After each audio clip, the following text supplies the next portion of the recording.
We now have the frivolous lawsuits. You remember back in July 4th of 2020? Oh, yes. The George Floyd riots. Yes. Well, two things happened in Atlantic City. First, on Memorial Day, you had an absolute riot where about 100 people broke into stores, broke the windows, looted the stores, went off with the stuff, fought with the police, created total chaos, and basically the shopping center known as the Walk in Atlantic City has really never been the same. They called neighborhood people. They did interviews. They looked at video. Hours and hours of gumshoe detective work. They identified the 95 people who did that. They had them arrested. And then suddenly, nobody pressed the charges.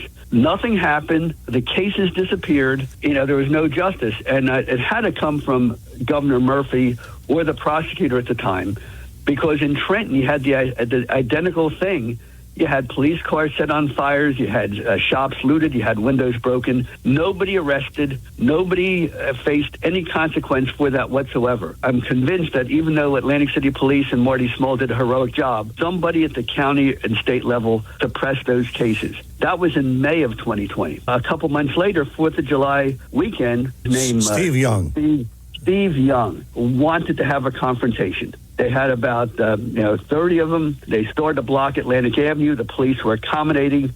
They walked to try to block the Albany Avenue Bridge coming in. Remember, this is the busiest weekend of the year. That's right. That you kill that weekend, you kill the livelihood of thousands of people throughout Atlantic City. And put thousands of people out of work. It's the most awful thing you could do. They got steered away from Albany Avenue. Then they're going to block the expressway. And they actually went into the expressway. And only after putting up with them for like 2 or 3 hours, the Atlantic City Police arrested them. And once again, somebody stopped them from being prosecuted. The evidence was overwhelming. They were blocking traffic. They ignored direct orders. But for whatever reason, they were not prosecuted. The cases got dismissed. And now they have filed papers to sue Atlantic City for $50 million.